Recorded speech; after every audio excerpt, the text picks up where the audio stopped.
Salve, salve galera, sejam todos muito bem-vindos a mais um episódio do Wesley Podcast. Hoje nós vamos dar continuidade à nossa trilha sobre exercício físico. Estamos aqui mais uma vez com o nosso professor Gui. Lembrando que este aqui é o quarto episódio de uma trilha de 4 episódios e a gente já tem disponibilizado para vocês os episódios número 1, 2 e 3.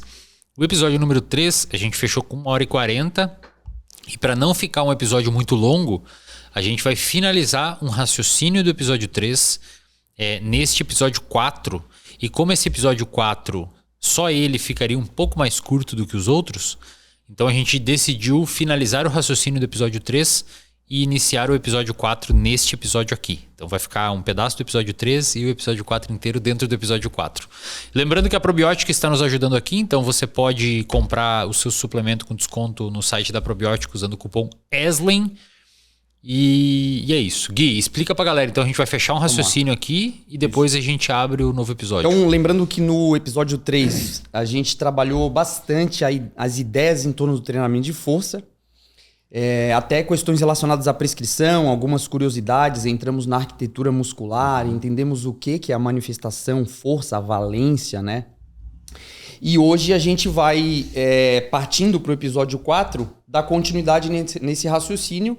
A gente vai falar agora brevemente sobre variáveis do treinamento de força, que é algo importante que todas as pessoas conheçam, porque aquilo, querendo ou não, está por trás de uma ficha de treinamento. Muitas fichas de treinamento que vocês veem em academias, às vezes nem consideram algumas dessas variáveis que um profissional de educação física especializado vai se preocupar em tratar. E aí a gente vai ver pequenos exemplos de programas de treinamento de força, 3 exemplos bem básicos. Um modelo de treinamento para hipertrofia, um modelo de treinamento para força e um modelo de treinamento para o que a gente chama de potência. E aí a gente vai fazer uma ligação com o episódio 4, porque, com o último tema, que vai tratar sobre saúde. Então a gente vai começar nesse episódio de saúde a falar sobre envelhecimento. E a gente vai tentar entender como é que esse treinamento de força se liga ao envelhecimento. Legal. A prevenção de algumas coisas relacionadas a alguns desfechos de saúde importantes. Legal. Como quedas, que foram algumas coisas que a gente já conversou, mas a gente vai se aprofundar. Terminou essa parte do treinamento de força e dos idosos, a gente entra numa parte de saúde de maneira geral, de epidemiologia, saúde pública. Boa. E como é que a humanidade e o Brasil estão caminhando em termos de inatividade física e etc. Legal. Vai ser mais ou menos por aí. Bora lá então, vamos continuar aqui o nosso raciocínio. Então, retomando, o que a gente vai tentar entender hoje são algumas variáveis do treinamento de força que são importantes de serem entendidas. E a primeira delas está resumida nesse quadrinho aí, que é a carga. Que não é só quilagem, como as pessoas pensam. Quilagem seria a quantidade de quilos que você carrega. Supino, agachamento, pensa o exercício que for. Se você for capaz de, numa série, tornar as repetições mais lentas, ou seja, diminuir a cadência ou velocidade de movimento, que é também uma das variáveis do treinamento de força, a carga imposta ao músculo ela vai ser maior também. Então isso é importante de ser entendido, né? Carga ou intensidade são termos que nem sempre são a mesma coisa. E são termos ainda bastante discutidos em termos de revisão científica. Às vezes a gente manda um artigo para um revisor, eles não estão aceitando muito bem o termo intensidade. Eles querem uma definição muito mais clara. Até um ponto importante é definições entre o que é intensidade ou carga externa e o que é carga interna, por exemplo. Como é que a gente mede carga externa? Carga externa é a quilagem, a velocidade de uma esteira, por exemplo, de uma bike, né? Aquilo que está realmente externo. E carga interna seria mais ou menos como aquilo que o músculo sente, ou aquilo que o seu corpo sente. Então, se termina um treinamento e eu te peço, numa escala de 1 a 10, quão forte foi o teu treinamento, é uma forma de monitorar carga interna de treinamento. Então, existe essa divisão ainda entre carga interna e externa, né? Então, é importante de ser entendido. Se você quer alcançar o desfecho de hipertrofia, por exemplo, você vai precisar tentar atingir uma determinada zona de cargas que tentam, pelo menos segundo a ciência fala, beneficiar esse tipo de desfecho. Para força, nem sempre você vai precisar exatamente daquela mesma quilagem que você vai precisar para hipertrofia. Para treinamentos com alta velocidade, isso vai diminuir um pouco mais também. Então, a gente vai tentar moderar a nossa conversa através dessas variáveis, tá?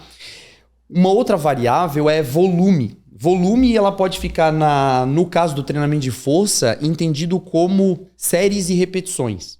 Né? Quantidade de séries que você faz numa sessão de treinamento e a quantidade de repetições dentro de cada série. No final das contas, em termos de monitoramento, o que a gente vai fazer para identificar carga de treinamento na sessão, ou carga de treino, no caso, é, na verdade, somar tudo e multiplicar tudo. Eu vou pegar todas as séries, todas as repetições, quanto de peso eu peguei em cada repetição, multiplicar tudo, eu vou ter um número grandão no final do treino. Isso serve para monitoramento. Então, só para o pessoal se inteirar de algumas coisas que estão acontecendo na ciência, hoje a gente sabe que uma dose de 10 séries de exercícios por músculo por semana, isso já parece hoje um mínimo aceitável para você conseguir um certo nível de hipertrofia inicial. 10 séries por músculo por semana. Por grupo muscular por semana. Então você vai pegar diferentes exercícios. O Belmiro, inclusive, falou sobre isso no podcast. E aí uma série seria 10 vezes, por exemplo. 10 repetições seria uma série, ou 12, ou 15, enfim, né?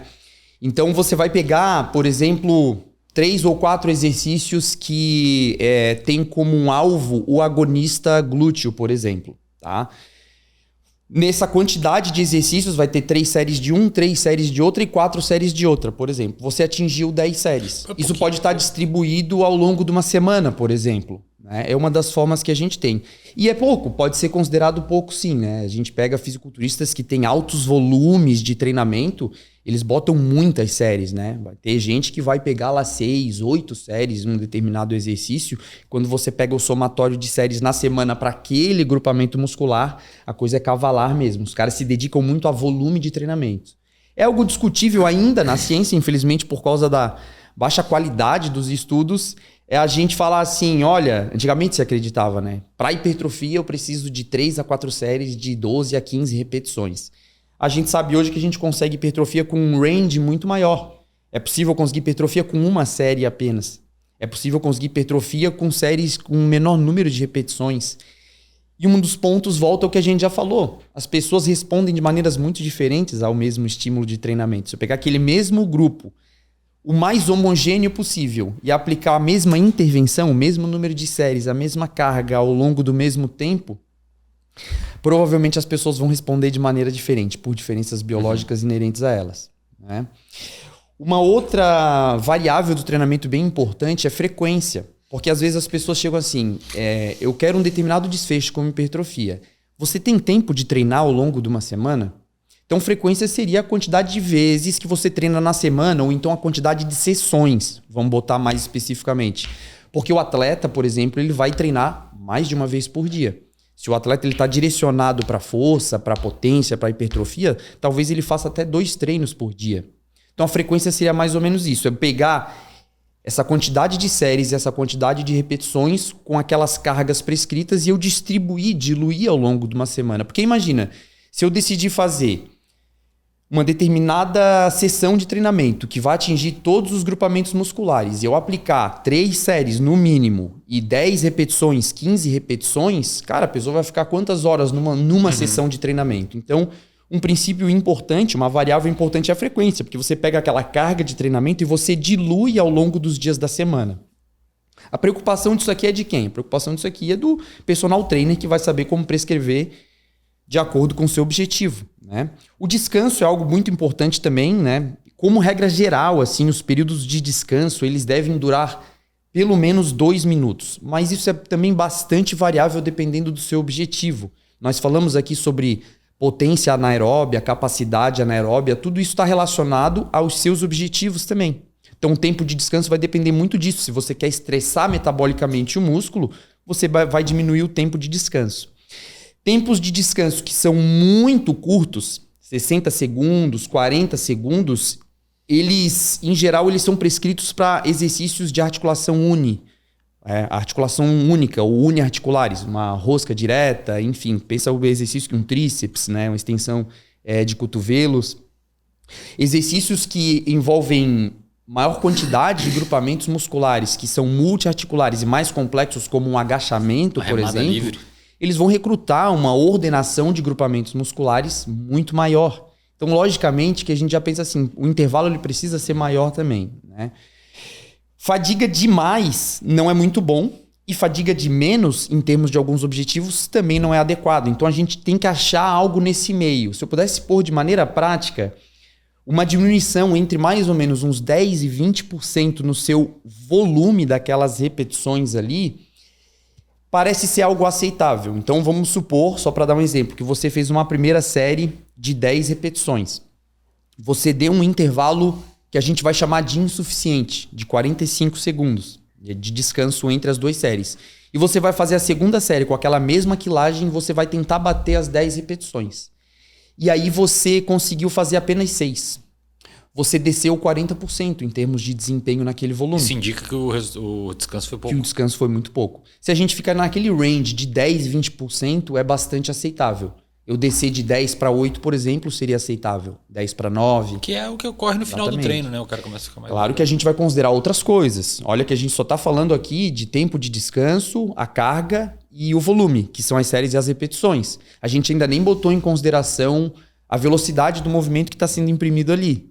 E outros métodos mais avançados, dependendo se o cara está numa polia, se o cara está num peso livre, se o cara está usando corrente ali em volta, que exprime uma carga variável em cima de alguns exercícios, então isso tudo muda, né? Legal. Então é importante a gente considerar isso. Seleção de exercícios também é bastante importante, porque um programa de treinamento de força que vai ser, por exemplo, orientado para hipertrofia, né? Que ainda existe esse boom da hipertrofia e da estética hoje em dia, ele vai precisar tentar acessar esses grupamentos musculares de diferentes maneiras. Então a seleção do exercício ela vai ser importante. Tem muita discussão no meio de mídias sociais e também na ciência se vale a pena ou não fazer exercícios uniarticulares. Será que eu realmente fazer uma rosca direta, né, uma flexão de cotovelos recrutando o bíceps braquial vai me ajudar de alguma forma em termos de hipertrofia? Ou será que se eu só fizer, por exemplo, barra ou fazer puxada frontal ou puxada na frente, que eu já recruto nessa flexão de cotovelo bíceps braquial,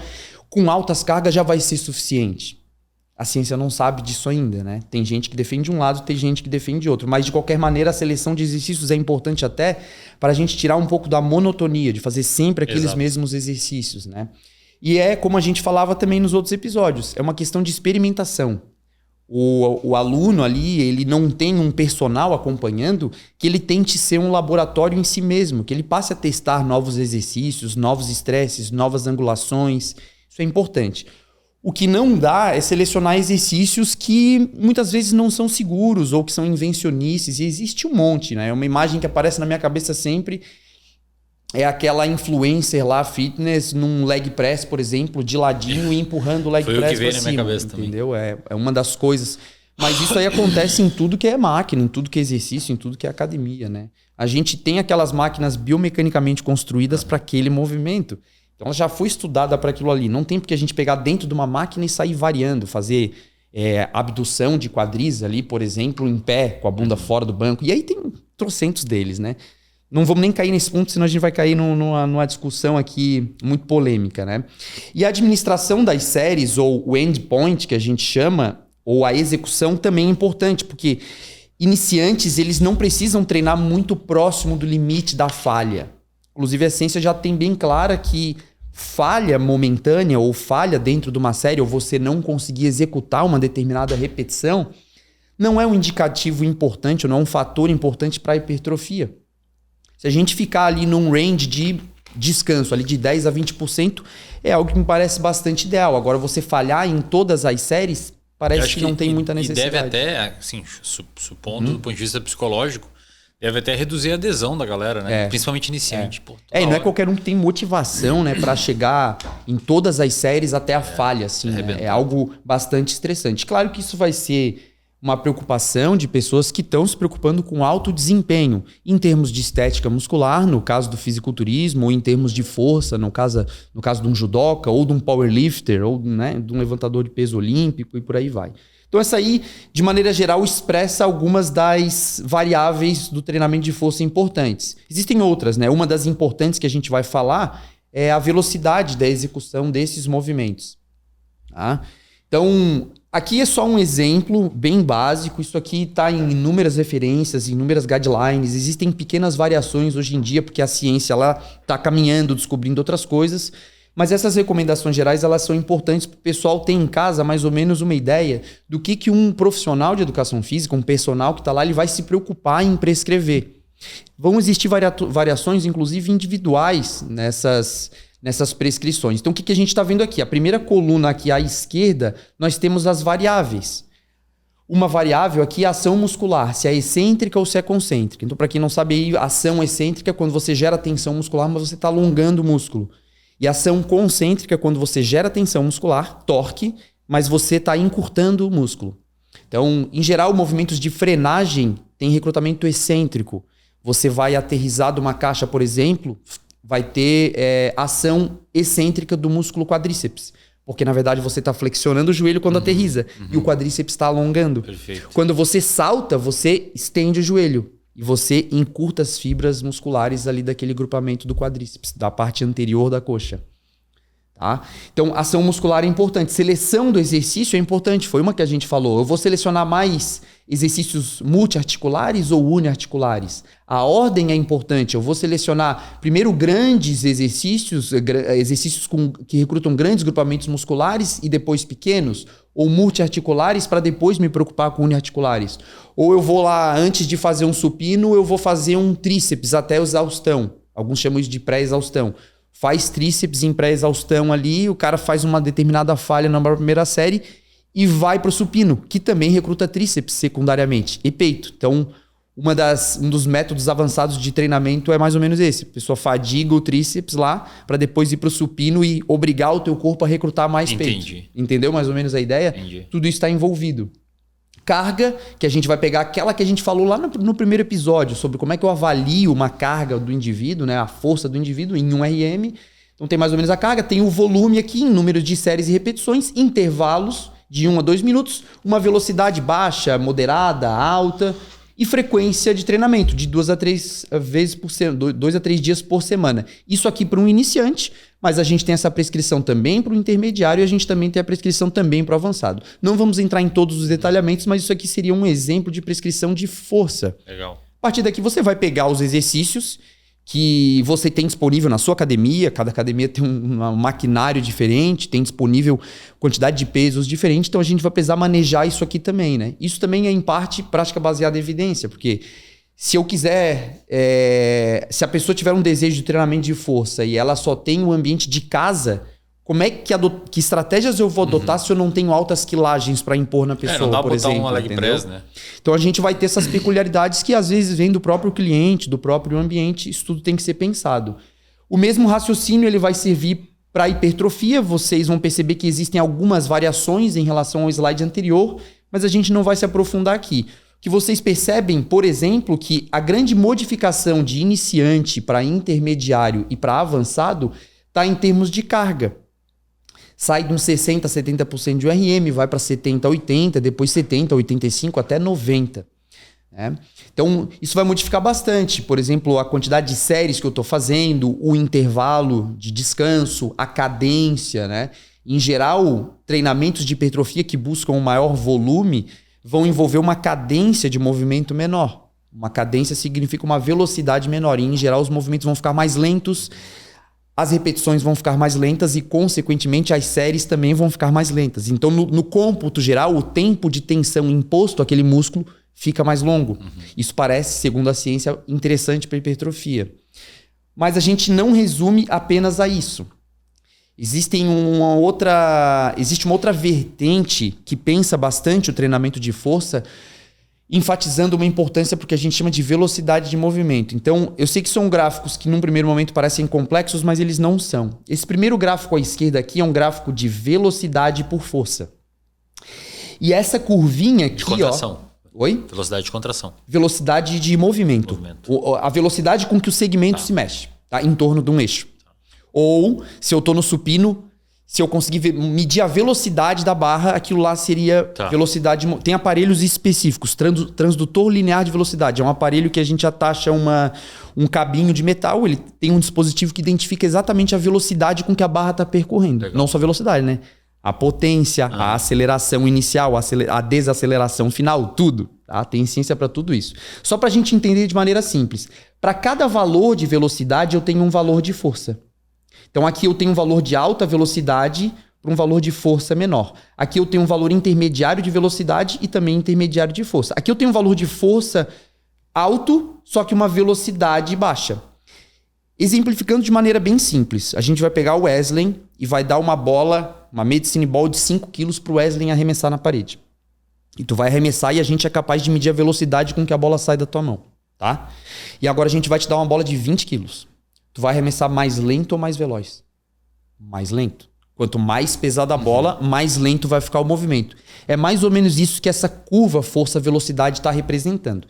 Há muito tempo atrás, um pesquisador chamado Archibald Vivian Hill, é o nome do cara, e ele foi um dos fisiologistas mais importantes, ele identificou isso aqui em Sartório de Hans. Ele começou a dar uma carga maior e começava a perceber que o movimento ficava mais lento.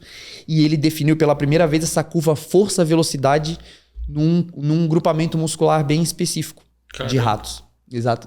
Os caras tiram o sartório, bota ali a taxa, um dinamômetro de força, dá o choquezinho e ele contrai. Legal. Agora vamos botar uma força maior, dá o choquezinho, o movimento ficou mais lento. Que loucura. Se você pega esse valor de velocidade e multiplica por esse valor de força, e depois pega esse valor de velocidade e multiplica por esse valor de força, você vai ter essa curva aqui, que é uma curva chamada de potência. Por quê? Potência é força vezes velocidade. E você vai reparar que mais ou menos aqui nesse ponto, onde eu tenho a multiplicação desse valor de velocidade por esse valor de força, que fica algo em torno de 30% de cada um deles, você vai ter um ponto que a gente chama de potência de pico. Então, se eu quiser trabalhar no meu treinamento essa valência que eu chamo de potência, provavelmente eu tenho que dar um jeito de identificar qual é essa velocidade e qual é essa força. Para aquele exercício. Para o agachamento isso vai ser diferente, para o supino isso vai ser diferente, etc. Por que é importante o entendimento disso? Porque essa curva que está sendo mostrada aqui mais à direita, essa relação força-velocidade, ela é modificável. Então, por exemplo, aqui está sendo mostrado o que acontece ao longo do treinamento quando eu exponho o indivíduo a altas cargas. Heavy Resistance Training Response. Altas cargas de treinamento resistido. O que vai beneficiar? Níveis de força maior. Então essa curva ela vai andar para um lado ou para o outro e de maneira geral ela vai andar para a direita, né? Quando eu começo a beneficiar uma ou outra valência dessa. Para alguns atletas é muito importante que o atleta beneficie velocidade de movimento. Para um atleta de boxe, por exemplo, não é interessante treinar força para sempre. O cara vai ficando cada vez mais forte, só faz séries de 3 repetições, 4 repetições a 90% da carga máxima, 90% de um RM. Beleza, ele vai ficar um cara forte, mas lá na luta ele precisa de velocidade de movimento. Lento, né? Exatamente. O mesmo vai servir para outras modalidades. Quem que precisa de força? O cara que é weightlifter. O cara que levanta peso precisa de força, ele não precisa de velocidade. Lá na prova dele ele precisa levantar aquela carga lá. Então é importante de ser entendido. E olha só que legal. E por que eu trouxe isso tudo, Weslão? Porque esse entendimento do que é potência, que é força multiplicado pela razão entre força e velocidade. E potência geralmente é medida em watts, aqui ele está em W, aqui, né? Tem esse Wzinho. Porque nem tudo no treinamento de força é uma academia de musculação. Eu quero deixar isso muito claro nesse episódio aqui. O que está sendo mostrado aqui? Aqui são vários tipos de exercícios diferentes. A gente não vai entrar em cada um deles, mas... Em geral, esses exercícios que estão mais em cima são variações dos levantamentos de peso olímpico. Então, clean and jerk é, na parte do levantamento olímpico, aquele movimento onde os atletas eles tiram a barra do chão, trazem para o peito. E depois de trazer para o peito, eles jogam a barra para cima da cabeça. Chama clean and jerk, porque clean é a primeira fase do movimento, tipo de limpeza, uma tradução porca disso. E jerk seria a pessoa jogar para cima. E o snatch seria o arranco. O arranco é a outra modalidade de levantamento de peso olímpico. A pessoa pega a barra do chão, geralmente a pegada é um pouco mais aberta, ela tira o peso e já joga para cima da cabeça direto. E existem uma série de variações. O pessoal do CrossFit é craque nisso aqui. O pessoal entende cada uma dessas variações, né? Tem variações que eu só pego a barra e trago para a coxa, tem variações que eu tiro da coxa e só jogo para cima, não interessa muito agora.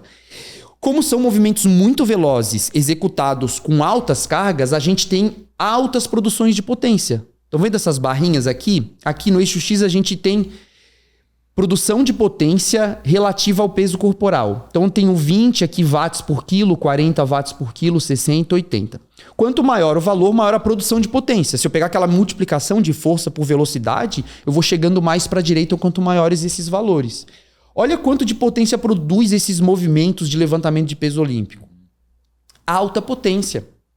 Pega movimentos como os movimentos da musculação, por exemplo, deadlift, né, que é o terra, levantar a barra do chão, trazer e depois voltar, ou o agachamento, ou então bench press, que é o supino. Olha a produção de potência desses exercícios da musculação. Por que isso acontece? Porque são altas cargas executadas numa velocidade muito baixa. É interessante, musculação é maravilhoso para vários desfechos, como hipertrofia, mas ela não atinge a todas as valências para todas as modalidades. Percebe o que eu estou querendo falar? Tanto que movimentos sem muita carga, como o movimento que a gente chama de contramovimento ou salto agachado contra-movimento. Eu estou em pé, eu vou descer e subir e saltar o mais alto possível. Isso a gente chama de contramovimento porque eu desço e subo logo em seguida. Um outro exercício é Static Jump Squat, que é o salto agachado. Eu começo da posição de flexão de joelhos e a partir dali eu vou saltar. Lembra que eu mostrei para ti um teste de como que eu faço para medir a altura do salto? E isso é um teste neuromuscular importante. A gente usa esses testes aí. Olha o nível de produção de potência. Nem sempre são altas produções de força, porque para saltar eu não vou botar muito peso. Só que, cara, a velocidade é muito alta, então a produção de potência é muito alta. É mais interessante para um atleta lutador, para um futebolista, para um lutador de boxe. Pensa nas mais diferentes atividades. Treinar altas cargas com baixa velocidade ou treinar cargas intermediárias com alta velocidade? Me parece bem mais interessante eu migrar para esses outros pontos aí, onde eu produzo bastante potência. Então, uma recomendação de potência mais ou menos é essa aqui. Voltando para aquele mesmo gráfico, você vai ver cargas em geral menores, 70% a 60% para força, 30% a 60% para velocidade de movimento. Então veja, se eu quero velocidade de movimento, eu abaixo a carga. Cargas de 30% são mais do que suficientes para eu produzir altas velocidades de movimento. A galera da corrida tem uns treinos assim. Demais, pouquíssima cara. Carga porque é muito importante. velocidade. Exatamente. Então, volumes eles acabam podendo ficar similares, vão ter aí intervalos de descanso um pouco diferentes para um e para outro, mas veja que eu fiz uma modificação de uma variável. Eu fiz uma modificação de uma variável que eu chamo de carga, modifico alguma coisa em termos de volume, porque ao mesmo tempo eu tive que modificar uma variável que é a velocidade de movimento. Então, elas estão entrelaçadas entre si. Por que a gente está trazendo isso para o público geral? Porque não é pegar qualquer influencer na internet e já chegar com uma receita pronta, esse treino funciona para mim. Não é assim. Existe muita ciência por trás e a gente tem que pensar em todas essas variáveis quando eu prescrevo o treino pro Wesley. É algo muito pensado. E, cara, eu acho que a galera saber disso até motiva a treinar. É. Porque às vezes o cara... E às vezes deve ser isso, né, Gui? Às vezes o cara acha que conhece o personal, chega na academia e o cara... na hora decide o que o cara for fazer. Imagina o que deve acontecer, né? Deve ser os personagens que não pensam nisso. É mais ou menos essa ideia, cara. Mas deve ter uns alguns serviços de personal trainer que eles olham para isso, pensam o treino da pessoa. Isso não, é legal. tem muita gente comprometida. Isso aqui, hoje em dia, eu não poderia dizer que a academia, que a universidade forma plenamente o aluno para lidar com isso aqui. O aluno precisa continuar estudando sempre. Tem livros excelentes. 2 dos grandes caras historicamente... foram o William Kramer, ainda é um cara que exerce bastante influência em termos de obras, e o Steven Fleck, por exemplo. Fleck e Kramer é um dos livros de treinamento de força mais lidos assim na história. São 2 caras bem influentes. Essa referência, inclusive, vem deles, se eu não me engano. Então isso aqui é importante da gente entender, que o público geral entender que não é chegar simplesmente pegar uma planilha qualquer e sair executando. Tudo bem, você vai ganhar níveis de força, você vai ganhar alguns níveis de velocidade, você vai aumentar a quilagem, você vai se sentir bem, esteticamente talvez alguma coisa mude, mas não é um treino serve para todos. Tá certo? Não é igual a Havaianas. A gente fala. Então só pra gente fechar, eu quero trazer outras coisas importantes aqui, né? Vamos considerar o seguinte, tá? Refletindo de maneira geral pra gente encerrar essa parte de força, prescrição da força. Se o pessoal quiser se aprofundar mais, cara, aí é questão de continuar estudando, procurar boas referências, bons professores e ir mais a fundo, quanto mais fundo você quiser ir no treinamento, né? Primeira das coisas, esse reloginho mostrando ali é um fator que as pessoas não consideram, é constância, longo prazo. Isso é importante para que você evite destreinamento. Não é igual destreinamento aeróbio.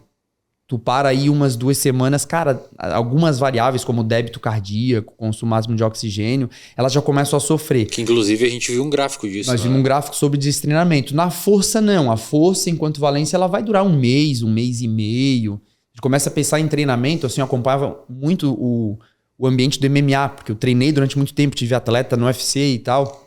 E eu via cada bizarrice, cara. Era assim, atleta treinando força, altas cargas de agachamento, de supino, 2 semanas antes da competição, 3 semanas antes da competição, numa fase que o cara tá perdendo peso pra bater na balança ali. Então, pra que eu tô treinando 3 semanas antes da competição força se eu podia ter parado 1 mês e meio? Ela vai se manter.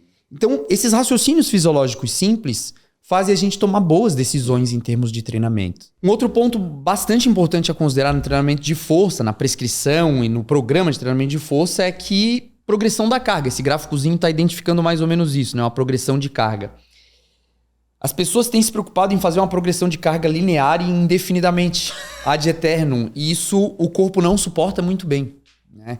Então não é necessário, e você nem deve progredir cargas eternamente, porque o organismo ele tem um limite biológico. Você vai chegar a gente falou sobre isso como um princípio do treinamento. Vai chegar num limite que você vai precisar variar algum estímulo do treinamento. Em termos de velocidade, em termos de exercício, carga não é a única variável do treinamento a ser considerada, tá? Um outro ponto importante que está representado naquela imagenzinha aqui, que são os esportes, é que muito provavelmente a sua modalidade da sua paixão vai ter aquelas especificidades.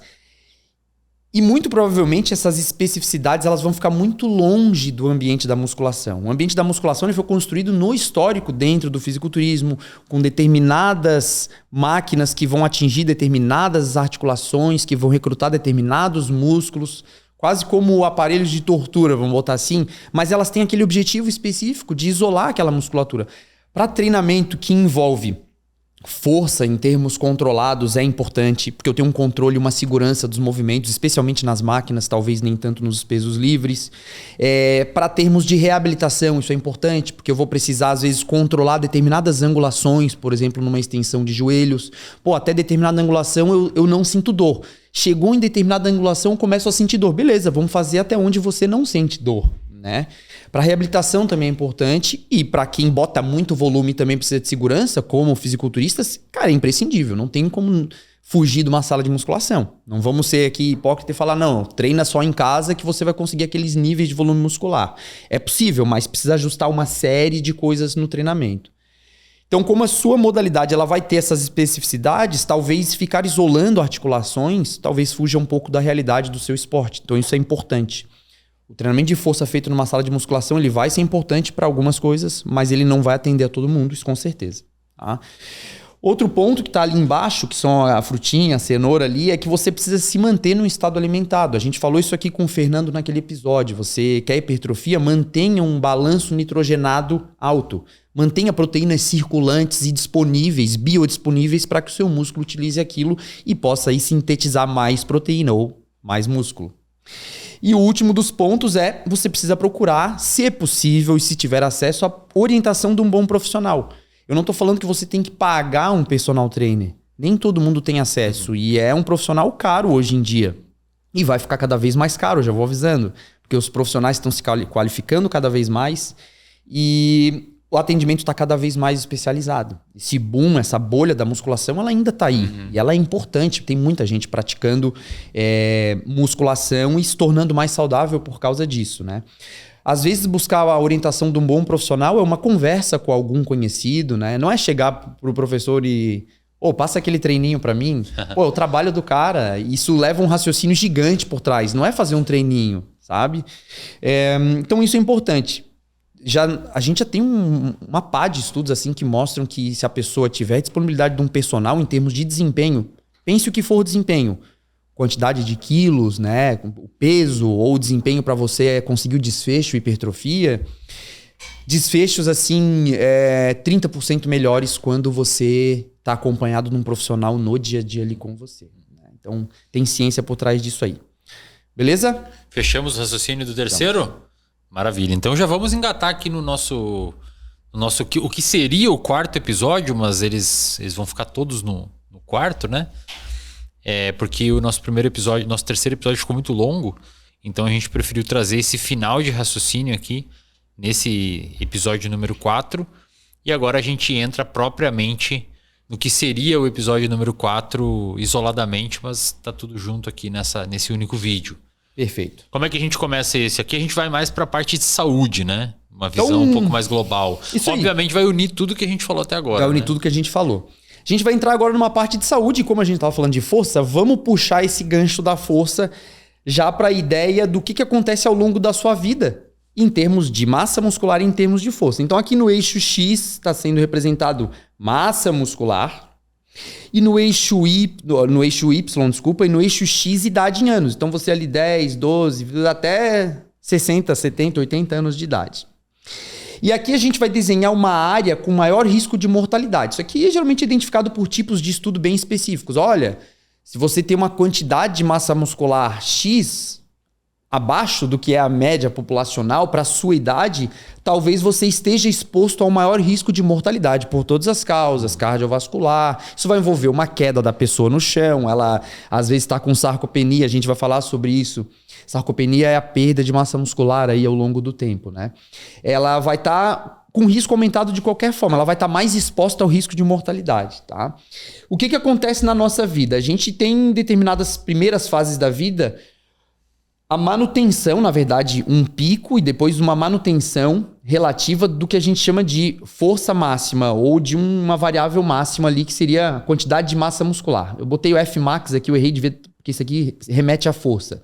Mas isso aqui seria um pico de massa muscular. Vai acontecer ali na adolescência, até determinada fase adulta ali, 30 anos de idade. E ao longo do tempo isso vai caindo, né? A gente estima, cara, que a massa muscular ela cai aproximadamente de 4 a 8% a cada década, depois dos 30 anos de idade. Isso é uma estimativa bem prática, né, para a gente entender. E essa taxa de declínio ela é ainda maior depois dos 60 anos. Né? Ela sobe de 8% para 15%, Caramba. Por exemplo. Então esse declínio ele vai acontecendo. Em determinados níveis de massa muscular, você acaba ficando bastante exposto ao risco. Então esse gráfico ele mostra mais ou menos que, cara, massa muscular vai cair para todas as pessoas. Quem tem a possibilidade de alguma forma fazer manutenção dessa massa muscular, de qualquer forma vai estar fazendo o quê? Vou fazer um desenho, não tenho a curva aqui, mas ela vai estar protelando essa queda, ela vai atrasar essa queda. E é mais ou menos isso que a gente quer, né?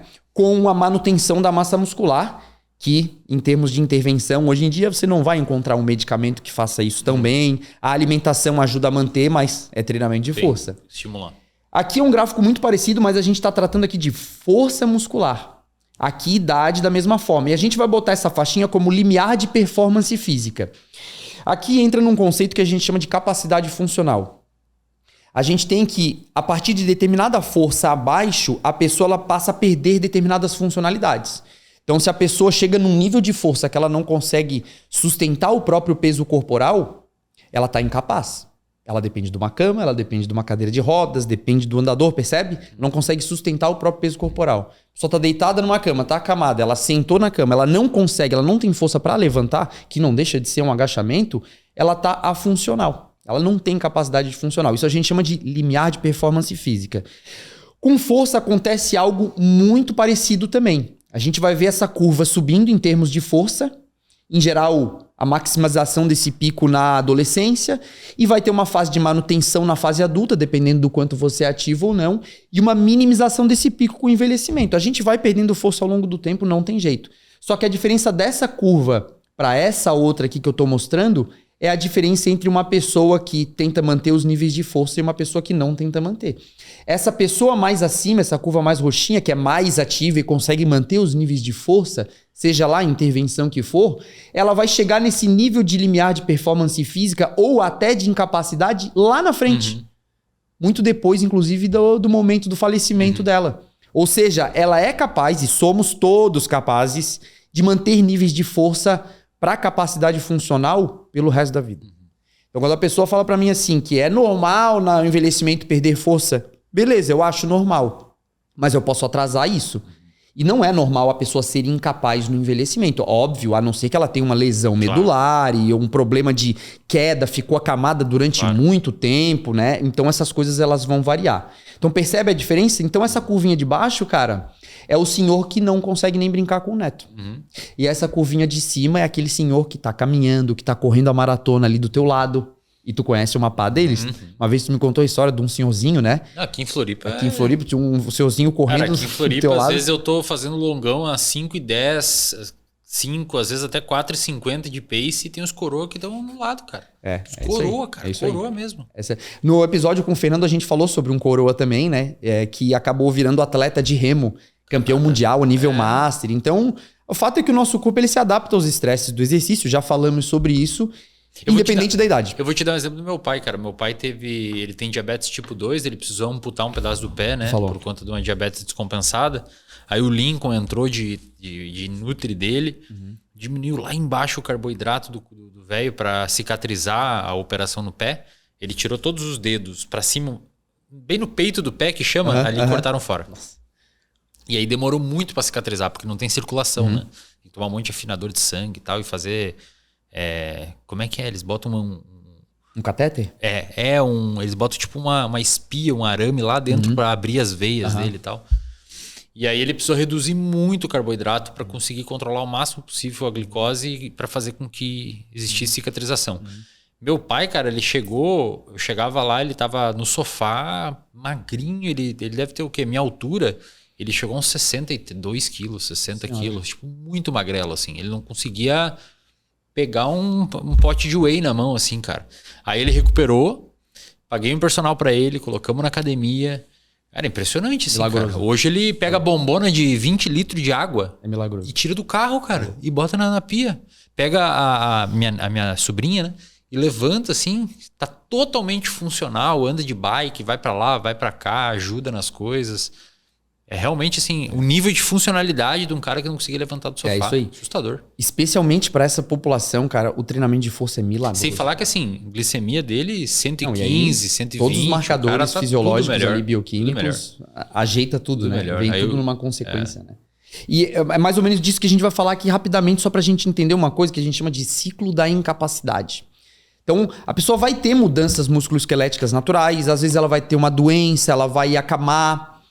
De maneira geral, a pessoa vai perder músculo, quantidade de músculo. Principalmente se ela fica numa UTI, cara, a gente estima que ali a cada semana, 7 dias, ela vai perder 10% de massa muscular. Caramba, cara. Coisa pra caramba.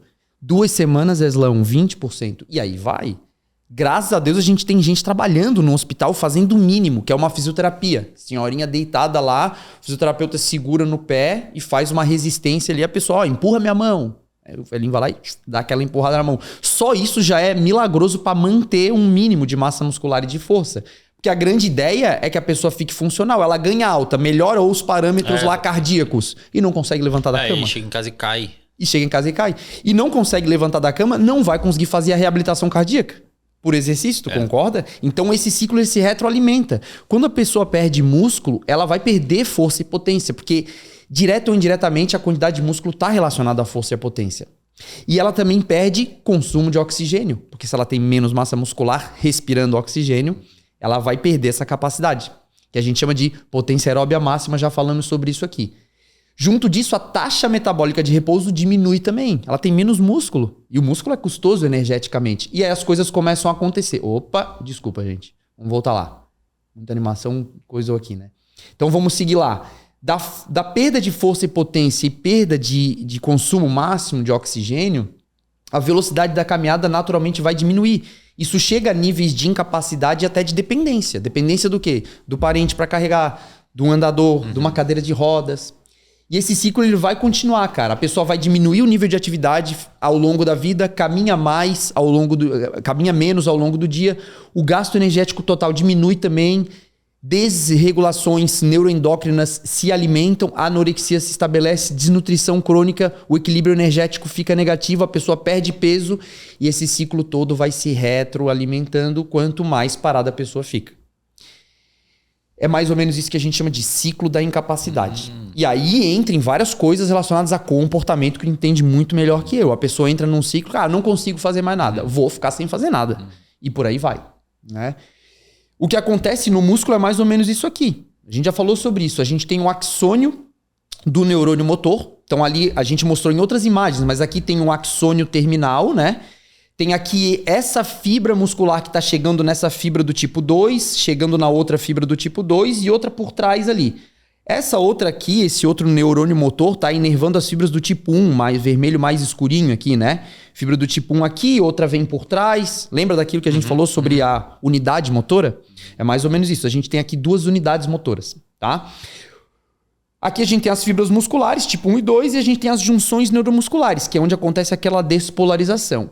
Quando a gente não executa determinados movimentos que recrutam essas fibras do tipo 2, ou seja, o sinal nervoso ele não é tão forte, essas fibras do tipo 2 elas não são recrutadas.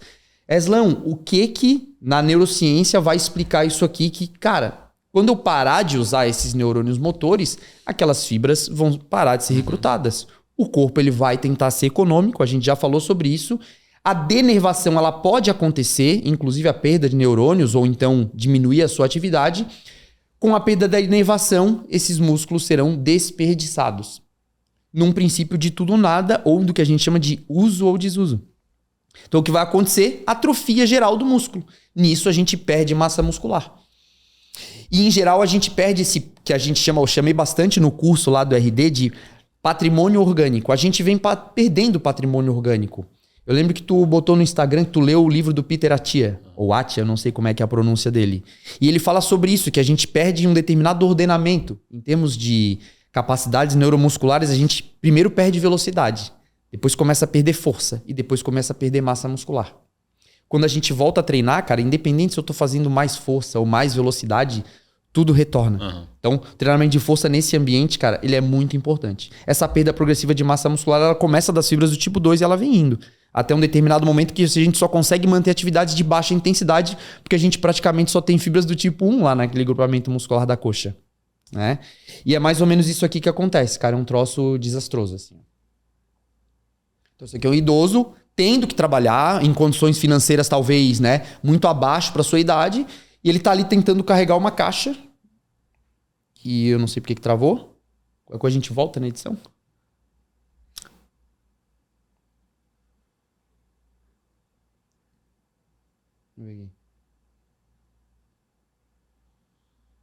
Mas o que é o desfecho? Ele cai? Cai. Mas eu tenho um outro vídeo. Podemos cortar e ir pro próximo? Pode ser? Podemos deixar esse também. Podemos o pessoal deixar? acho que já deu pra ver que ele tava sofrendo bastante ali. E esse aqui é famosinho também. Aí tem uma senhora, se eu não me engano, carregando alimento, pizza, Nossa, alguma cara. coisa, ou um senhor. Consegue subir o Não consegue degrau. subir, cara. Não consegue subir o degrau, tropeça. É isso aí, cai. cara. Exatamente. Então, obviamente que tem alguma falta de mobilidade, mas se a pessoa tem potência muscular, ela consegue dar o sobrepasso e se proteger da queda. Exato. Ou botar a mão, ou... Exato. Aqui, graças a Deus, aparentemente, parece que ele não sofreu nenhuma lesão óssea, né? Mas, cara, se esse idoso já está com sarcopenia, se ele já está com osteopenia, se ele já não tem uma densidade óssea, uma densidade mineral óssea tão grande, o que acontece é que esse músculo, ele fica, esse osso, ele fica muito frágil, cara. E caiu, quebrou o osso, caiu, quebrou... Isso aí é dependência. E assim, uma pessoa tendo que trabalhar em condições, às vezes, financeiras tristes, né, cara? Então é mais ou menos isso aqui que vem acontecendo. E por isso que massa muscular e treinamento de força são tão importantes. Porque essa aqui são só algumas das valências importantes que a gente tem como que a gente chama de patrimônio benéfico muscular, né? Suporta a estrutura, mantém postura, permite respiração, fala, alimentação, desacelera movimentos, ação de frenagem. É uma fonte endógena de calor no corpo, fonte de energia dinâmica, reserva de proteína, ou seja, uma reserva energética. É um regulador metabólico e endócrino absurdo. Exerce proteção mecânica, é um órgão endócrino, é bomba vascular, ele é tudo, cara. Então, manutenção da massa muscular e da força é essencial para a sobrevivência. E a gente entra em questões de saúde importantes aqui. Nesse tema, a gente sempre faz questão de trazer um estudo aqui. Esse pesquisador aqui é brasileiro, conhecidíssimo internacionalmente nesse estudo do envelhecimento humano e do treinamento de força para essa população. Aqui a gente vai mostrar uma pesquisa muito simples que dá uma ideia pra gente. Por que eu trouxe ela? Porque ela trabalha com nonagenários institucionalizados. 90 anos. Pessoas super frágeis acima de 90 anos. Tá? Meio frio aí, galera. Por isso que eu trouxe esse estudo especificamente. Aqui eles vão tentar avaliar a influência do treinamento de, olha lá, Eslan, potência muscular. Que está chamado de potência muscular aqui são exercícios que vão tentar executar uma velocidade de movimento maior. E o que isso vai impactar em termos de massa muscular, de potência e desfechos funcionais. Tá? Vamos tentar entender o que foi feito aqui. Infelizmente são apenas 12 idosos e não é tão simples assim. Difícil, né? Achar 90 anos. Os caras falam assim, o N é muito pequeno, mas pô, os caras já estão fazendo sacrifício de conseguir 12 nonagenários que treinam. Então, eles passaram por 12 semanas de treinamento, 2 vezes por semana, 2 a 3 séries, 8 a 10 repetições, carga de 40% a 60%, mais ou menos naquela carga onde eu executo velocidades de movimento. Esses foram alguns dos exercícios, o supino máquina, teve uma extensão de joelhos ali, deixa eu pegar o meu mouse, um leg press e exercícios de estabilidade, de core. Quais foram os desfechos que foram avaliados? Desfechos funcionais, como o teste de sentar e levantar, é um teste importante. Desfechos de massa muscular, desfechos de força, quilagem mesmo, tá? E de potência muscular, tá? Que é força, a razão entre força e velocidade. Bem pouco, né? Intervenção bem modesta, né? Simples, modesta e vamos lá. Isso com os caras institucionalizados. Aqui é um teste que a gente chama de Timed Up and Go. E aqui é um outro teste que chama levantar de uma cadeira. Aqui o cara levanta da cadeira diversas vezes e a gente consegue mensurar ali a capacidade do cara melhorar isso ou não. Então, se depois do treinamento ele levantou e sentou mais vezes, cara, ele ganhou uma resistência muscular localizada. Ou o Timed Up and Go, se eu não me engano, ele levanta da cadeira, percorre 3 metros, tem um conezinho, ele dá a volta no cone, volta e senta de novo. E marca o tempo em segundos. Se a pessoa depois do treinamento percorreu e fez isso mais rápido, ela ganhou funcionalidade, ganhou capacidade funcional. É um teste super simples. E olha só como é que a gente tem em termos de melhora aqui, ó. O que acontece? Os idosos que treinaram, eles reduziram esse tempo. Eles fizeram o percurso de maneira mais veloz. O outro grupo não. Em termos de quantidade de vezes, o grupo que treinou aquele protocolo que eu expliquei agora há pouco, ele melhorou. Saiu lá de uma média de 6 vezes para 10, 11 vezes. Dobrou quase. E o grupo controle, manutenção. Que bom que até fizeram manutenção, né? Em termos de hipertrofia, área de secção transversa, cara, os dois grupos perderam massa muscular. Parece que em uma determinada idade, a perda de patrimônio orgânico em termos de massa muscular é uma consequência natural. Só que lembra que eu falei? Nem sempre massa muscular significa força. Porque em termos de potência e de força, aqui ainda porque tá o gorilinha, porque ele tá lá no nosso curso, né? Chega uma idade em que a estética não importa. Mas exatamente, eles ganharam função, né? Ganharam função e ganharam força. Né? Essa idade é o que importa. Mas perdeu massa muscular. Ganhou força. Exatamente. Tá? Então, vamos desconsiderar aqui que é um N pequeno, questões estatísticas. A gente só tá mostrando, cara, a pessoa pode ter 90 anos. Se ela se expor ao treinamento de força, ela vai melhorar esses parâmetros, modesto, cara. Né? Foi muito modesto, né? Exato, né? Então, não se perde tanta força, mas quando se treina, se ganha bastante. E em termos de potência, de velocidade, a coisa muda bastante. Se as pessoas que treinaram de 60% de um RM, elas aumentaram os níveis de potência. Ali a potência em watts também, multiplicação da força pela velocidade. E as pessoas, mesmo que treinaram em baixas cargas, também. Mas eu não quero carregar peso porque é muito peso, 60% de um RM. Se você treinar 30%, que é leve, você consegue melhorar essas capacidades. Legal. Em nonagenários. O mesmo vai servir para quem tem 80 anos, para quem tem 60, para quem tem 40, para quem tem 30. As pessoas vão responder de maneiras diferentes, mas treinar força devia ser mandatório para aqueles indivíduos naquela idade ali. É o santo grau, né? Exatamente. E aí vai o recado, né? Os colegas médicos que estão recebendo esses pacientes numa clínica procuram personal e vai fazer treinamento de força. E me chama a atenção quando isso não acontece. Bastante, cara. Porque isso aqui a ciência já está cansada de saber, né? Então vamos passar aqui um pouquinho. Vamos para algumas questões relacionadas à inatividade física e depois aqui mais uma meia hora, 40 minutos, a gente consegue encerrar um raciocínio bem importante. Primeira das coisas que inatividade física para a Organização Mundial da Saúde vai se referir à ausência do cumprimento daqueles requisitos mínimos. 150 minutos por semana de atividade física moderada ou 75 vigorosa e 2 a 3 vezes de treinamento resistido ou treinamento de força. Não é fácil assim atingir para a maior parte das pessoas, mas é isso que se botou como objetivo. E olha por quê. Lá por 2012, 2011, um grupo de cientistas se reuniu e eles lançaram um editorial na verdade, um editorial, um special series na Lancet, lá por 2012. Especialmente essa edição falava só sobre inatividade física e atividade física, né? E o que isso levava em termos de desfecho de saúde. E olha só que interessante, foi um pesquisador brasileiro que liderou esse movimento, chama Pedro Halal. Talvez tu conheça, a maior parte do pessoal da educação física conhece. Ele é um dos deuses da educação física porque em nível internacional era um cara muito respeitado. Até na época do governo Bolsonaro deu um arranca-rabo lá com ele. Ele era reitor da Universidade Federal de Pelotas. Se eu não me engano, ele chegou a ser reitor, profissional de educação física de formação. E ele iniciou esse movimento aqui. Convenceu os caras, foi até lá na Lancet, os caras, não, beleza, vamos fazer isso aí.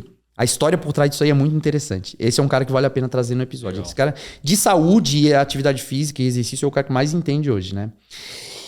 E naquela época, essas revistas como a Lancet, que ainda é uma das mais prestigiadas do mundo, elas então começaram a publicar essas séries de artigos sobre atividade física e saúde e começou a perceber que existia uma associação muito grande entre mortalidade e inatividade física. E essas associações superavam as associações do tabagismo, da obesidade, da diabetes. Os caras começaram a chamar a atenção. Cara, inatividade física é um marcador super simples e a gente não está prestando atenção nisso aí. E fizeram uma ação global. Eles estipularam que a gente precisaria melhorar esses níveis de atividade física até 2030. E o que esse estudo fez foi maravilhoso, porque os caras pegaram um survey, na verdade, deixa eu voltar aqui. Vejam que é um survey, né? Com mais de 5,7 milhões de participantes. Então os caras pegaram ali, pensa, 507 surveys, 507 estudos, somando mais de 5 milhões e meio de pessoas.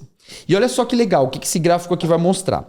Primeira das coisas que esse estudo identificou foi que a prevalência global de insuficiência de atividade física aumentou significativamente nos últimos 30 anos. Isso é inatividade física? Inatividade física. Então, o que esse gráficozão está mostrando aqui? Prevalência. Ou seja, o Brasil tem 40% a 50% de inativos. 40% da sua população, 40% a 50% da sua população é considerada inativa. Tá? Quanto mais escurinho, quanto mais laranja para vermelho, para roxo, pior é a situação. Um percentual maior da população é considerada inativa. Quanto mais amarelinho ou branco, menor. Claro que a gente não vai ter dados de alguns países mais ao extremo aí do mundo, mas isso aqui é importante porque em 2000, na maior parte do mundo, isso chegava a 23%, 24% dos adultos sendo fisicamente considerados inativos. E esse número em 2022 saltou para 31%, 32%, cara. Subiu mais de 10%. Tá? E os caras, a gente precisa mudar essa trajetória. Como é que a gente vai fazer? Programas de atividade física, porque esse estudo aqui, cara, é de 2023. Agora, é bem recente. Os caras começaram a perceber, a gente botou uma meta lá atrás em 2012, até 2030, e a gente não tá seguindo no caminho, a gente não tá conseguindo cumprir. As pessoas estão se tornando cada vez mais inativas. Esse gráfico mostra mais ou menos essa ideia aqui. Os países que estão no caminho aqui. Então, o azulzinho são os países que estão conseguindo atingir essa meta. Né? Alcançar essas metas para 2025. Só uma dúvida, 2030. a atividade física ela é mensurada com... A pessoa que está na atividade física é mensurada com exercício específico ou atividade geral? Porque os países da África estão mandando muito bem, né? Estão mandando muito bem. Então, talvez por causa da baixa infraestrutura, os caras caminham muito. É, isso aí. Então a gente pega Namíbia, Mauritânia e adivinha ali, deixa eu apontar aqui, uma Quênia, né? A gente vai ter muita gente ativa. E o pessoal ali escandinavo ali, Noruega, Suécia, Dinamarca, Alemanha, França, Itália, eles vão estar todos ali. Também. Reino Unido. Eles estão ali on track, né, com alta probabilidade de certeza. Esses caras estão seguindo no caminho. O Brasil está completely out of track. Né? A gente está seguindo no caminho para fora desse objetivo que a gente quis. Né? Tu falou sobre mensuração. Hoje em dia a gente mensura mais facilmente com dispositivos igual o acelerômetro. Lembra que eu falei? Nesse caso aí, como é que o que eles consideram ativo fisicamente? Não é exercício. Atingir ou não a recomendação da OMS. Tá. Mas daí pode ser por atividade de vida mesmo. Exatamente. Atividade física, não exercício em si, atividade da vida. Né? Entendi. Às vezes, a maior parte desses dados em muitos países é conseguido através de relato. Claro. Obviamente. Mas de qualquer maneira é um baita indicador. É um baita indicador. Até o cara fazer no mundo inteiro. Exatamente. A dimensão do estudo é gigantesca, né? Então a gente nota aqui que olha pro mapa mundi, tá todo mundo em vermelho. Cara, nós não estamos melhorando esses índices aí. A gente, enquanto população de sapiens na Terra, a gente está completamente fora dos parâmetros evolutivos. Vamos botar assim, tá? Então isso aqui é importante da gente entender. E agora a gente vai partir para alguns raciocínios bem importantes. E eu vou vender o meu peixe do porquê que a atividade física é tão importante. E por que a inatividade física impacta tão fortemente na falta de saúde da população. Esses aqui são 5 fatores de risco conhecidos. Fatores de risco relacionados à mortalidade. Então a gente tem ali, Eslão, obesidade, colesterol alto, fumo, hipertensão e diabetes. Quando a gente junta fumo, diabetes e obesidade, os norte-americanos chamam isso de smoke diabetes, né? Que é tipo juntar smoke, diabetes qual que eu falei? E obesity, né? Obesity. Esses são os principais fatores de risco. Qual desses aqui tu acha que é a principal causa de morte hoje em dia? Eu diria que hipertensão. Se a gente pudesse pôr um culpado, então a hipertensão ela seria uma das principais... obesidade. Um dos principais fatores de risco relacionados à mortalidade ou obesidade. E não é nenhum deles, cara. É a inatividade física. Então, esse estudo é de um velhinho que já faleceu, infelizmente, o Stephen Blair. Aqui nesse gráfico a gente está vendo uma coisa que chama frações atribuíveis, que elas são estimativas que indicam a proporção de mortes. É como se você fosse encontrar um culpado. Dos fatores de risco, qual é o maior culpado por mortalidade por todas as causas? Nesse estudo aqui, e na verdade é uma série de estudos que começou na década de 60 e os caras vêm encontrando as mesmas coisas ao longo das décadas. Que baixa aptidão cardiorrespiratória, é aqui que eles mediram a pessoa ser inativa ou não, nesse estudo, é provavelmente responsável por cerca de 16% de todas as mortes, tanto em homens quanto em mulheres. E se a gente pegar smoke, diabetes and obesity, botar essas caixinhas, pega os homens, bota a caixinha tudo uma em cima da outra, não supera esses níveis aqui de culpabilidade. Inatividade física parece realmente ser o maior problema de saúde pública. É que geralmente o cara tem tudo meio junto, né? Vem tudo meio junto. O que deve somar. Claro, estatisticamente a gente vai tentar isolar e encontrar essas associações. O cara que fuma é obeso, tem hipertensão, é inativo. Para quem quiser pesquisar mais, esses dados eles vêm de um estudo bem longo que chama Aerobics Center Longitudinal Study, que é um estudo longitudinal que veio de um instituto que chama de Centro de Estudos Aeróbios. Isso começou lá na década de 70 com um cara que chama Kenneth Cooper, o mesmo cara que desenvolveu o teste de Cooper. Inclusive, esse instituto fica em Dallas, no Texas. Aquela população já está acostumada com aquele centro de estudos, eles são recrutados e ao longo da vida eles são acompanhados. O cara vai lá a cada 2 anos ou a cada 1 ano, chega lá, é avaliado naquele teste de aptidão cardiopulmonar, os caras perguntam lá, pô, tu tá fumando ainda? Pô, como é que tá a hipertensão? Como é que tá a pressão aí? Deixa eu medir o IMC, né? Vamos ver os teus níveis de colesterol e os teus níveis de açúcar no sangue. Acompanhe isso ao longo dos anos, os caras acabaram encontrando essas variáveis aí. E eles podem pagar também, né, pro cara participar. Podem pagar também. Aqui não dá. E nesse caso aí, a maior parte dessas pessoas ele pagou. Esse estudo aqui é com mais de 116 mil pessoas. Tá saindo cada vez mais estudos aí, secundários a esse primeiro grande estudo. Então, esse dado é importante.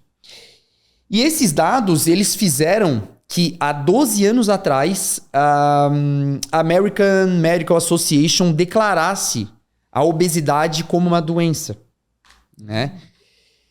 Por que isso aconteceu? Porque os caras perceberam estatisticamente que entre indivíduos com sobrepeso e obesidade havia um risco de 70% aumentado no risco de mortalidade. Isso chamou muita atenção dos caras. Obesidade parece ser um fator de risco também importante. E na época não davam muita bola na inatividade física. E começou a se estudar isso. O que está sendo mostrado nesse gráfico para a gente entender a importância? Não pensem muito agora em peso, em MC, em quantidade de gordura. É um fator de risco? Mas ele não parece ser o mais importante em termos de saúde pública. As coisas estão associadas, mas olha só o que a gente vai entender. Aqui a gente está pegando o risco de doença cardiovascular. A pessoa adquirir uma doença cardiovascular, fatal ou não fatal. E aqui a gente está vendo esse risco em 1, 2, 3, 4, 5 vezes. Tá? 1 vez, 2 vezes, 3 vezes em relação ao quê? a esse pessoal que a gente chama de referência na estatística. Qual é a referência? O pessoal com peso normal e com alta aptidão cardiopulmonar. Esse aqui é a referência. A partir dali, cara, o que os caras perceberam? Que a pessoa que tem baixa aptidão cardiopulmonar, mesmo que seja classificada como peso normal pelo IMC, ela tem um risco de 4 vezes aumentado em termos de doença cardiovascular. Quando a gente estratifica para as pessoas que têm sobrepeso, então com IMC acima de 24 lá, o que a gente percebe? Que é a mesma coisa. Mas daí o sobrepeso azulzinho tá com a aptidão cardio... É o cara com sobrepeso que corre. É o cara com sobrepeso que corre. O cara que é mais ativo, ou seja, é moderado. Olha só, ser mais ativo, o risco ele fica muito parecido. Só que ele ser inativo ou ter baixa aptidão cardiopulmonar, o risco ele dobra ou triplica. E o que mais chamou atenção nesses dados é que, cara, olha na obesidade. Se a gente junta esses dois grupos... Aqui a gente tá falando do indivíduo que tem obesidade, IMC acima de 30, tá? E nem é mais assim que se mede a obesidade, mas a gente usa bastante os dados de IMC ainda para estudos. Essas pessoas aqui têm moderada ou alta aptidão cardiorrespiratória. Aquela pessoa que tem obesidade e é inativa, obviamente que aquele risco ele fica muito parecido, cara. Com sobrepeso, com peso normal. Então o cara que... O que esse gráfico tá dizendo é que, primeiro... Treinar é bom em qualquer cenário. Qualquer cenário. Independente do seu peso corporal. Segundo, o inativo com obesidade, ele tá um pouquinho... Ele tá quase o dobro. O inativo com obesidade... Não, mas eu digo, comparado o vermelhinho com o peso normal, ele tá um pouquinho acima, né? Tá um pouquinho vermelhinho acima, com vermelhinho. Tá um pouquinho acima. Mas, de maneira geral, ser inativo te aumenta em quase 4 vezes o risco de doença cardiovascular. Tá? Quando comparado a essa referência que a gente chama. Agora, o que chama atenção também é o seguinte, você pode ter obesidade, mas se você for ativo, cara, você tá com risco reduzido. Que interessante, né? Percebeu? Ou seja, o benefício do exercício físico, ele não tem como moderador a perda de peso, necessariamente. Exatamente. Tipo, exercício físico não tem perda de peso, saúde. Não, ele vem por cima também. Exatamente. A perda de peso ou a estética, ela é indiretamente relacionada a desfechos de saúde. O que importa mesmo é você estar se mexendo e fazendo o sangue circular. Então, esses dados são importantes. E daqui a gente vem, né? Esse estudo é super importante. O que ele viu ali? É um grande estudo, não é de qualquer revista, tu já estás vendo lá em cima. O Wesley sabe do que eu tô falando. Esse estudo aqui, cara, ele pegou mais de 22 mil participantes, idades acima de 62 anos, quase 55% mulheres. O que eles analisaram enquanto dados de exposição? Pegaram aquelas pessoas que faziam atividade física intensa diária de até 1 minuto. Cara, 1 minuto de atividade física intensa. 1 minuto subindo uma escada é considerado isso aí. Ou até 2 minutos fazendo isso aí. Então, como é que mediam isso? Aqui é de um grande estudo que chama UK Biobank Accelerometry Study. Né? Famosíssimo esse estudo aí. Porque especialmente ele mensura objetivamente o nível de atividade da pessoa. A pessoa faz um vestível que tem um chip que chama acelerômetro, já falamos sobre isso aqui. O celular, o smartwatch tem também. E com esse dispositivo, elas são acompanhadas ao longo das semanas e ao longo dos anos. E esse dispositivo ele consegue medir o quanto que a pessoa se mexe ao longo do dia. Em mais alta intensidade, em mais baixa, enfim, né? Todas as medidas feitas por acelerômetro, os caras acompanhados durante 7 anos. Os desfechos que eles identificaram. Incidência de qualquer tipo de câncer. Então, o que aconteceu aqui? Os caras tinham 22 mil participantes. Cara, 2.356 tiveram algum tipo de câncer ao longo desses 7 anos, a partir dos 62 anos de idade. E também avaliaram aquela incidência de cânceres relacionados à inatividade física. Porque a gente sabe, e tem um episódio maravilhoso sobre câncer aqui no teu podcast, maravilhoso. São muitos os tipos de câncer. Não dá pra botar tudo no mesmo balaio. Mas existem cânceres que são muito associados à inatividade física. Um deles é câncer de mama. 1.084 pessoas adquiriram um desses tipos de câncer. E aí o que ele vai mostrar? Ele vai pegar aquele hazard ratio de sobrevivência aqui. É todo mundo lá sem câncer.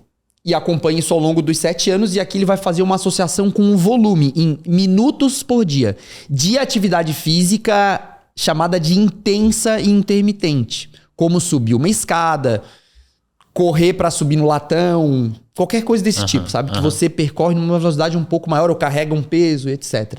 Olha só que legal, cara.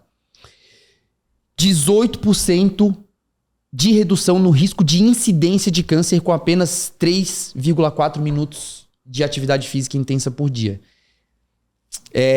Você precisa de um grande programa de exercícios e de caminhar minutagens de 300 minutos por semana. Se você puder, você vai colher mais benefícios. Mas esse mínimo intenso já faz bastante diferença em termos de prevenção de câncer. Tá? E obviamente que quanto maior a dosagem em termos de minutagem, mais abaixa. Mas a queda principal ela é no começo. Né? Então, bastaram aí 3,5 minutos de atividade física vigorosa para uma associação entre a incidência de tumores em geral, reduzindo 18%. Mas, aqui é tumores em geral. E se a gente pega aqueles associados à atividade física? A curva é bem mais íngreme. 32% na incidência de câncer associado a uma inatividade física com apenas 4 a 5 minutos de atividade, 4,5 minutos de atividade física intensa por dia. Né? Obviamente que maior a minutagem, melhor. Então, isso é bastante importante. No nosso curso aqui do RD, a gente fala bastante sobre atividade física de maneira prática. Como é que a gente faz para botar isso no nosso dia a dia. Então, vale a pena o pessoal acessar, porque eu trago algumas prescrições bastante simples. Inclusive, um conceito bem conhecido hoje que se chama Exercise Snacks. Vocês já ouviram falar? Não. Snack é uma barrinha, alguma coisa. Exercise Snacks seria você se exercitar durante o seu dia em intervalos curtinhos de tempo. Interessante. Antes de comer o café, bota o cafezinho para passar lá. Tá fervendo água? 20 agachamentozinhos lá, ou algo do tipo. Como botar isso em termos de comportamento? Não me pergunta, que eu não sou especialista nisso, cara. Mas a importância disso hoje em dia ela tem aparecido bastante. Outro ponto que esse estudo também é derivado desses grandes estudos epidemiológicos, ele tentou se fazer uma pergunta. Todo mundo bota como um ponto de corte entre você ter uma alta aptidão, uma moderada aptidão e uma baixa aptidão, você atingir esse mínimo recomendado de 10 mil passos por dia. Que é bastante coisa. Que é bastante coisa. 10 km, né? É bastante coisa, tá? Fica aí uns 8 km para um homem que tem uma passada média, né? E uns 6 km aí pra mulher, mais ou menos. É mais ou menos isso. Acho que é algo em torno de... Mas vamos botar que fica entre 7 e 10 km ali, por aí. Tá? Depende do comprimento da passada da pessoa, né? E eles descobriram que isso não é necessariamente como se pensava, cara. O que eles fizeram? Eles pegaram 111 mil participantes, com acelerometria também e com podometria, o dispositivo conseguir medir a quantidade de passos ao longo do dia. Pegaram uma média ali de 7 mil passos por dia, pelo menos. Essa foi a média que eles identificaram. Alguns caminhavam 10 mil, outros caminhavam 6, 4, etc. O que eles identificaram enquanto exposição? O número de passos por dia e a cadência da passada. Isso daria uma estimativa da intensidade, a velocidade da passada. Acompanharam os caras por 6 anos e meio. Desfechos. Mortalidade por todas as causas. Então, dos 111.309, 4.854, ou seja, 4,4%, morreram por qualquer causa. Inclui até acidente de carro, igual tu tinha perguntado. E também mediram esse desfecho, incidência de doença cardiovascular. Cara, 1.224, 1,4% morreram. Ah, morreu pouco. Beleza, mas é esses que morreram pouco que a gente vai identificar. Quem é que caminhava mais, quem é que caminhava menos? Vamos associar as variáveis? Isso aqui que foi encontrado. Primeiro gráfico da esquerda, mortalidade por todas as causas. Aqui tá lá, ó, 1. Todo mundo ali naquele nível, né? Nesse caso de mortalidade por todas as causas, todo mundo vivo. Vai passando esses 6 anos e meio, algumas pessoas vão morrendo. Os caras identificaram, cara, que mesmo 6 mil passos por dia, eu já tinha uma queda no risco muito grande. 6 mil passos por dia. Mínima dose, pelo menos 2 mil passos por dia. Ótima dose, de 8 mil para cima. Risco de redução alto, aí é 16 mil passos por dia. Aí você tá chegando naquele nível. Precisa caminhar 16 mil passos por dia? Não. Se você caminhar 8, você tá aqui mais ou menos, ó. Nesse nível ótimo de redução. Eu duvido, com todo respeito ao telespectador que está aqui, não é culpa dele, mas eu duvido que 15% de quem tá assistindo aqui caminha mais que 8 mil passos por dia. Não caminha. A não ser que seja um corredor, né, e tal. Mas, cara, 8 mil passos por dia é muita coisa para nosso estilo de vida hoje. Busão, escritório ou faculdade, é muita coisa. Muita coisa, cara. Muita coisa. E isso aqui vai cair mais ou menos naqueles dados. Se eu pudesse estimar, eu não sei se tem um estudo específico em termos de número de passos, mas 50% a 60% da população não atinge isso para mais. Né? Tu for até mais pessimista. Tu botaria provavelmente uns 80%. Eu botaria uns 80%. Né? E aqui à direita, incidência de doenças cardiovasculares fatais ou não fatais. Cara, o mínimo fica mais ou menos ali, cara. Então, entre 7 e 8 mil passos, Já é uma dose mínima. Por que a gente tá falando isso? Porque a pessoa chega assim, cara, 10 mil passos, beleza. Tem um relógio, comprei um relógio que mede a quantidade de passos no dia. A pessoa passa o primeiro dia, caralho, 2 mil. Isso aí. Não percorri nada. Eu tô muito longe do 10 mil. Mas você não tá tão longe do 6. Você não tá tão longe do 7. Então é um esforcinho a mais pra... Cara, eu não vou de elevador, eu vou de escada. Cara, eu vou estacionar o meu carro um pouco mais longe e eu vou a pé. Cara, eu vou tentar caminhar mais ao longo do dia. Dá um jeito, cara. Dá um jeito, tá? Então é mais ou menos isso. Esse estudo, ele traz dados otimistas. Que você acreditava que eu precisava de 10 mil pra colher benefícios. Eu não preciso. 6 mil, 8 mil, eu já tô colhendo excelentes benefícios em termos de mortalidade por todas as causas e incidência. E é legal como um gráfico reflete o outro, né? O gráfico da causa de mortalidade e o gráfico do... Um reflete o outro. Bem parecido, né? Exatamente. E o gráfico, se botasse câncer, ia ser muito parecido. Câncer associado à atividade física ou não, né? Enfim. O sono, lembra que eu trouxe lá no episódio com o Fernando, eu trouxe um sobre sono, assim. Então é fato, uma pessoa ativa está mais protegida de doenças do que uma pessoa sedentária. Vamos rapidinho agora, porque esse estudo ele é bem legal, e aí defendendo bastante o meu peixe aqui. Falta de exercício é a maior causa de doenças crônicas. O Frank Booth foi um dos pesquisadores que mais estudou inatividade física e fatores relacionados a doenças crônico-degenerativas. Ele é de 2012, mas olha só, eu fiz um gráficozinho pra gente entender algumas coisas. A gente vai começar pegando apenas no cérebro. Então o que a gente está tentando ver aqui? Falta de exercício e a sua relação com doenças crônicas. Ou com doenças de todos os tipos. E a gente vai começar por aquelas que vão atingir lá o nosso sistema nervoso central, ou cérebro. O Wesley sabe explicar melhor que eu, mas giro dentado ela é uma estrutura da substância cinzenta que faz parte da formação do hipocampo. Quando você tem problemas de fluxo nessa região, os desmaios são muito comuns, tá? Inatividade física tem alta incidência desse problema. E o mesmo vai servir para memória executiva, neurogênese, coordenação, equilíbrio, liberação de endorfinas e por aí vai. Isso aqui é o cenário da pessoa inativa. Vamos botar outras doenças? Alzheimer, demência. Vai existir algum estudo que faz exatamente essa associação. Hoje, eu não sei se você está acompanhando essa literatura. Hoje a gente é meio que um consenso nos pesquisadores de Alzheimer e na neurociência, acho que 40% dos pesquisadores de neurociência pesquisam Alzheimer. Tamanho problema. Tu vai num congresso de neurociência gigantesco, 40% dos banners são Alzheimer. E um dos maiores é nosso, né? Pesquisadores. Um dos maiores é nosso. Não é o Zimmermann lá?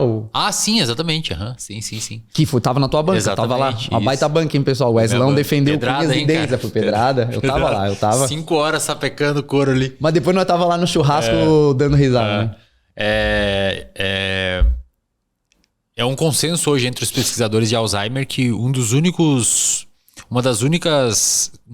comportamentos que ajuda a prevenir Alzheimer é exercício físico. Porque o músculo é um órgão que libera uma série de substâncias que auxilia a bloquear a agregação de peptídeos amiloides no cérebro. Tem uma série de coisas por trás. Mas realmente o exercício físico pro cérebro faz muito bem. A gente chama isso de algumas delas, a maioria delas, de exercinas. A gente vai, de repente, falar um pouquinho sobre elas. Isso aqui, assim, só cérebro.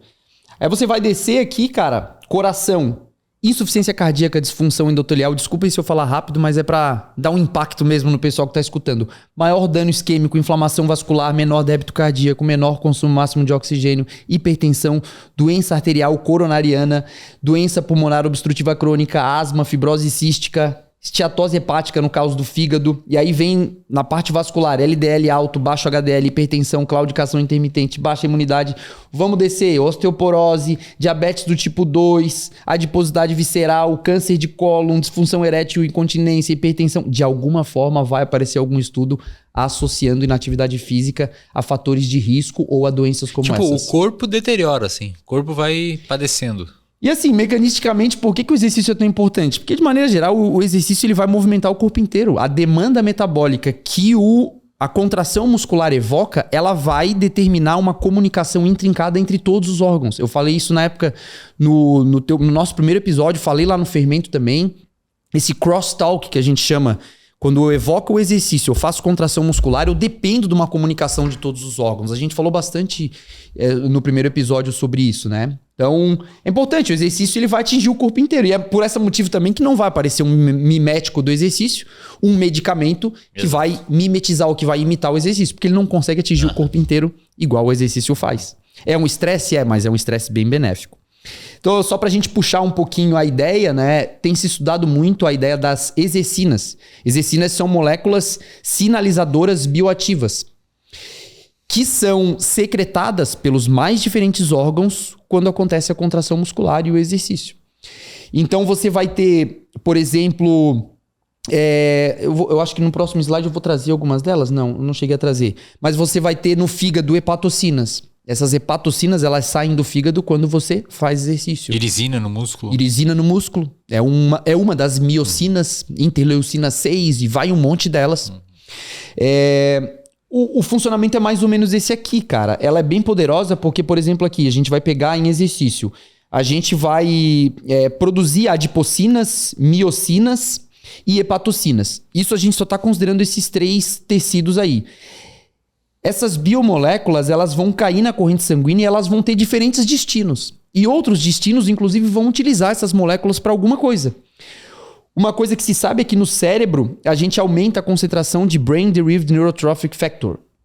E essa exercina, especialmente, ela melhora uma série de parâmetros mitocondriais no cérebro. Para quem não sabe, o cérebro também respira bastante. Talvez seja um dos tecidos junto do músculo que mais respire, que mais dependa de respiração celular. E é por isso que as exercinas hoje aparecem como algo tão importante. A gente tem inúmeras, né? A gente tem algumas delas do coração, outras do tecido adiposo, no sistema endócrino. Cara, tem uma pá dessas aqui. Isso aqui está sendo tudo muito estudado mais recentemente, mas irisina é muito estudada, baiba, interleucina 6, fatores tumorais, enfim, cara, uma série, irisina tá aqui também, né? Uma série delas, a gente não vai ter como entrar, mas esse é mais um efeito sistêmico promovido pelo exercício. Hoje a gente tem, tecnologicamente, como estudar essas biomoléculas, né? A biologia molecular evoluiu muito em termos de análise, então tem muita coisa saindo ainda. Esse ano, então olha que a gente traz uma coisa bem recente, vocês estão vendo lá em 2025, alguns estudos descobriram uma nova exercina, foi chamada de feimina. Olha só. E essa exercina é liberada pelos músculos durante a alimentação, né? E também durante o exercício, durante a alimentação e exercício. E ela ajuda o corpo a manter os níveis de glicose equilibrados. E ela tem uma função termogênica também bastante importante. Está sendo estudada, mas essa é mais uma que está sendo descoberta. Nos próximos anos, talvez outras vão sendo descobertas, naturalmente. Que legal, cara. Isso vai acontecendo. Então, o que a gente quis falar nesse episódio, né, Eslão? E aos poucos aqui a gente encerrando, que o exercício é um comportamento humano evolutivamente construído para acontecer. Nosso sistema nervoso central, os nossos músculos, eles foram construídos para que a gente se mexa. Quanto mais inativa a pessoa for, mais exposta ao risco de diferentes doenças crônico-degenerativas ela vai estar exposta. Isso é um fato, a doença já sabe, talvez você em casa, que não sabe, agora está sabendo e a gente está aqui fazendo esse papel. Reafirma, reafirma, reafirma, reafirma. Perfeito.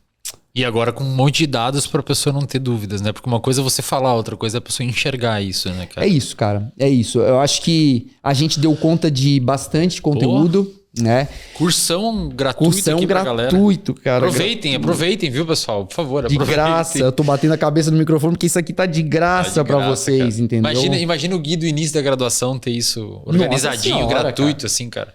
As referências, os autores, o cara pode ir atrás depois. Porra, lindo, né? Maravilhoso. É fácil de conseguir isso tudo. A gente tinha que pedir artigo pelo Comute, cara. Chegava na biblioteca com a referência, apagava. Depois de um mês o artigo chegava, o cara se arrebentava inteiro para conseguir ler um estudo, cara. E é isso. Eslão, eu queria, cara, te agradecer por essa oportunidade. É o meu padrinho digital, ouviu falando isso. O Eslão é um cara que apoia muito assim, a ciência, os pesquisadores, os professores, os comunicadores científicos. O papel que tu faz é imprescindível pra gente, pro Brasil. Tu é uma peça rara, tu é como se fosse um diamante ali brilhando no meio da bosta ali, entendeu? É mais ou menos essa ideia que está acontecendo, porque o nível educacional brasileiro ele tá muito preocupante. Tu fala bastante sobre letramento científico. A gente identifica isso, inclusive, na graduação. E o nosso trabalho, ele é sempre esse trabalho humilde, cara. Eu não tô ganhando nada para estar aqui. Eu fiz esses slides, eu mesmo, eu pesquisei, eu estudei isso aqui há mais de 15 anos, estudo há mais de 15 anos, então a gente está tentando trazer a informação mais valiosa possível.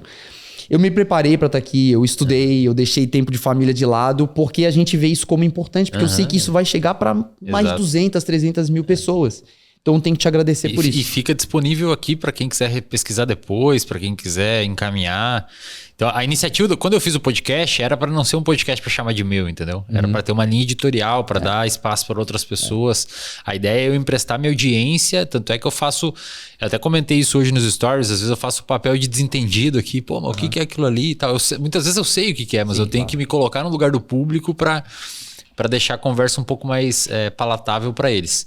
Mas valeu demais aí, Gui. Pô, tamo juntasso. Mas talvez daqui uns 3 ou 4 anos, quando tiver novas atualizações na área, a gente volta aqui e faz mais algum. Vamos. Tô sempre disponível. A gente mora perto, somos amigos. E aí o pessoal pode te achar ali? O pessoal pode escanear aqui que vai dar no Instagram, né? A gente tá tentando divulgar a ciência aí.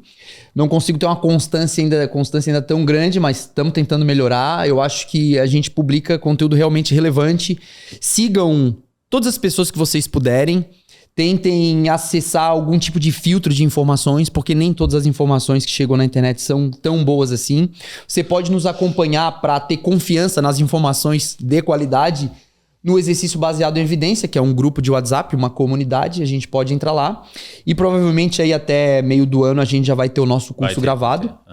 E depois isso vai virar uma pós-graduação. Boa. Massa. Tá? E a gente vai estar junto, isso já tem na psicologia, graças ao movimento teu e do Jean, e agora a gente vai fazer junto dentro da educação física. A ideia é fazer algo parecido com o que a gente fez no INPBE para educação física. Exatamente. Que massa, cara. Exatamente. Eu não sei se você chegou a ver o plano pedagógico do INPBE. Sim, cara. Cara, é aquilo lá. Tem tudo lá dentro. Inigualável. Tudo que um aluno de psicologia, um profissional precisa, né? Voltado para a prestação de serviço, né? Não é prestação acadêmica. A especificidade, os cases, né? O roleplay. É maravilhoso, assim. Então é mais ou menos nessa ideia.